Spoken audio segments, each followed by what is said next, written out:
What's up, guys? Today we're doing a headphone discussion. This is kind of an open format thing I do. I don't edit or anything. I just kind of talk about things in and around the industry. So today, that's what we're going to do. The first thing I want to talk about is kind of a follow-up to the HD820s, the Sennheiser HD820s that were shown at CES a couple weeks back. Now, these look insane. If you haven't seen them, since I'm not really going to edit this, just Google it. They look pretty cool. I made a video more in depth about them down below. And one of the criticisms I saw, and I don't know if it was true, I just read one of the comments, and so if I'm not correct, just disregard this completely. But somebody said that it used the same driver as the HD800, which, and they were saying it in like a bad way. And to that I would say, have you heard the HD800? Like, that's not a bad driver. Like, the headphones themselves were built and the driver itself was tuned to have a certain the sound signature to it. I mean, the entire headphone is built to be as open and dynamic as possible.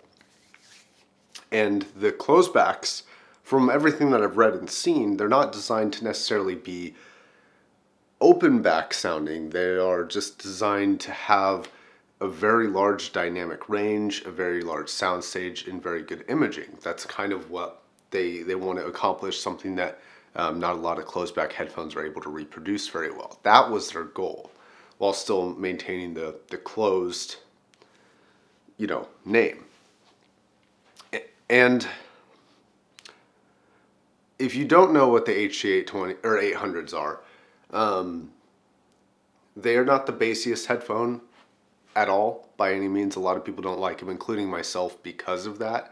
They completely lack bass, but they are the most detailed dynamic driver I have ever tried.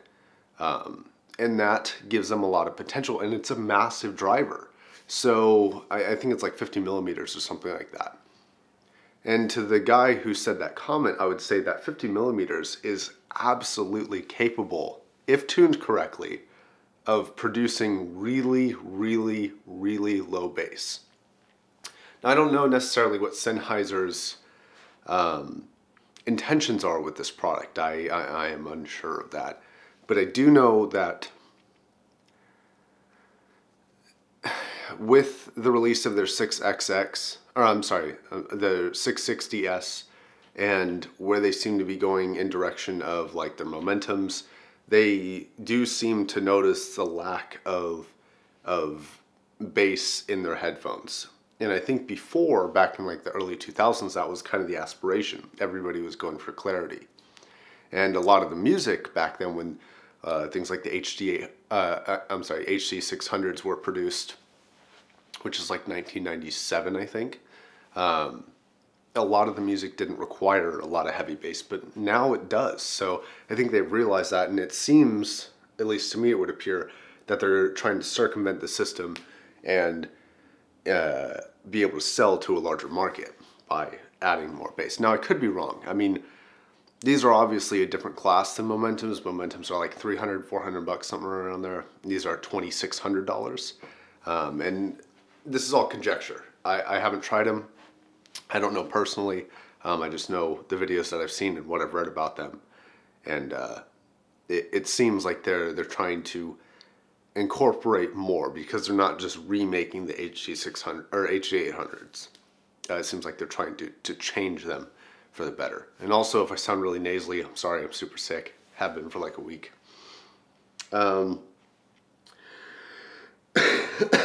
The next thing was the Massdrop 580 Jubilees. So Massdrop released this 580s used to be a headphone that was produced that looks a lot like the HD600 and the 650 by Sennheiser. But then I think, I want to say early 2000s, but don't quote me on it, they stopped production of them. They haven't sold them since. So they've rebooted them on Massdrop. They're like $149 or something like that. And that's something I'm really interested in trying. But this kind of brings me to my next topic of discussion is that I inherently have an issue with Massdrop. And my issue isn't with them reproducing these headphones at all. Like, I think that's a great thing. I think them taking a system and like funneling the amount of purchases into a lower price, I think that's really good. I think that's a really good format to get people headphones that they want to try. Like, for example, the 6XXs are 650s. Now 650s online I think are like 350 or 380, something like that. But on Massdrop you can get them for 200, which means a lot more people are going to try them. A lot more people are going to be kind of brought into the audiophile world, which is good. I think that's a huge benefit. The problem, it's not really necessarily a problem. I think I misspoke there. The reason why I don't buy anything off of Massdrop is because of the shipping time. I was looking at buying the 6XXs, and I think it was like 2 months when I was looking at buying them, which to me is just, that's too much for me to really like get something, because I don't want to have to wait 6 weeks to start listening to it. And then on top of that, I have to do an actual review, so I have to listen to it for an extended period of time on a lot of different sources, on a lot of different amps, and I have to make my conclusion through that. So I can't justify Massdrop, and that kind of sucks because they actually do save a lot of money, but I'd be setting back all of my reviews like a month or two, and I don't really want to do that. And then the next topic of discussion, somebody commented, actually a few people have commented now, asking if I am doing or will do, or why I don't do IEM reviews in your monitor or just in your headphones. The truth of it is that I feel like headphones get more views, and especially due to my channel not being monetized yet, I'm trying to maximize my monetary output to my view gain. I mean, obviously I'm going to stay, true to what I'm saying, but if I'm going to spend $200, it's going to be $200 on something that's going to get me the most amount of legitimate views that work towards my end goal, not something that's going to get half the views, unfortunately. I will eventually do in-ear monitor reviews, and I will do comparisons and shootouts and all that stuff. But for the meantime, it's pretty much just going to be headphones, and then I have a DAC here and there. And another question is, I want to start doing other tech reviews. Like, I have a lot of computer stuff that I deal with, like mice and keyboards and all that stuff, and I kind of want to get into those reviews as well, especially in the future, because I have a lot of mice, but I'm kind of lacking in the keyboard department and some of the other tech items. I have like a few of each, so I can do a couple videos, but it definitely couldn't be an ongoing thing. But let me know in the comments if you want to see that, because I've thought about doing it, but every time I put something out, like I did a couple lens reviews, and I don't think they did very well. And I don't mind that they didn't do very well. I know that's part of growing, but if you don't want to see it, then I don't want to put it out there. So let me know in the comments down below if you want to see it. Yeah, I got like 18 views and 60 views on a different lens. So you guys don't really seem all that interested, which is cool. And then I guess this kind of leads me into the last topic of discussion, which isn't necessarily about headphones, but it is. Any small creator that you watch is affected by this new YouTube monetization thing. And the people who are getting hit the hardest because of the way it works, quick rundown, it used to be that you just need 10,000 lifetime views to get a channel well, not approved, but a channel under review for approval for monetization. And as long as you didn't have any community guideline strikes or copyright strikes, you would most likely get approved. And then you could get monetization on all your videos. recently, they changed it so that you need 4,000 hours of watch time and 1,000 subscribers. I'm going to disregard the 1,000 subscribers part because I think that that's not a big deal. But the 4,000 hours of watch time, I calculated it out.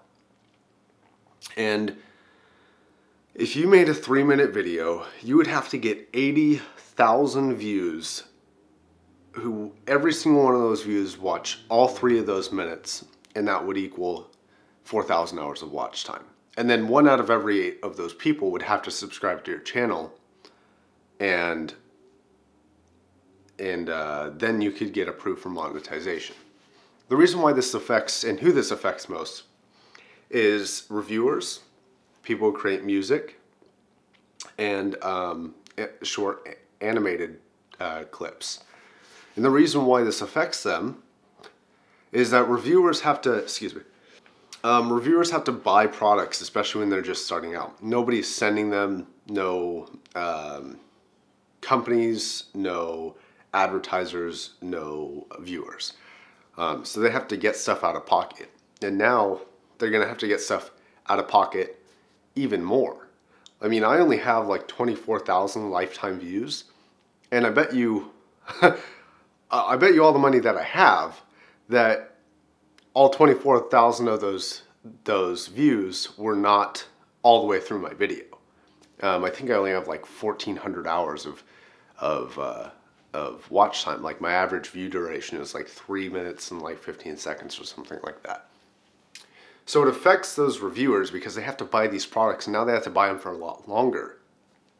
So they're getting more negatively in the hole, so that later they're going to have to pick back up and go further up to balance that dip in capital out.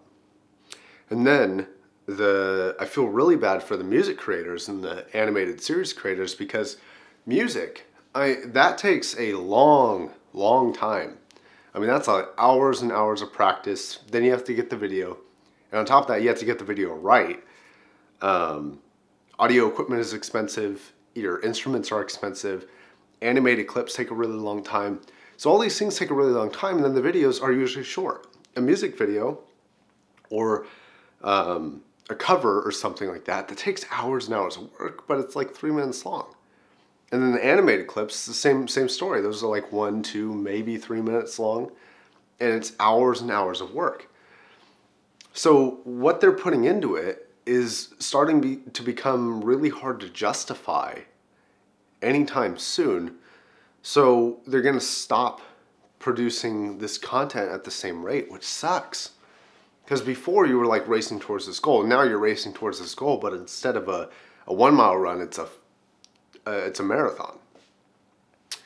And that kind of blows, but it is what it is. Life goes on, you know. I don't want any pity parties or anything. I just want YouTube to fix it. Alright guys, I think that's going to wrap it up. My name is Josh.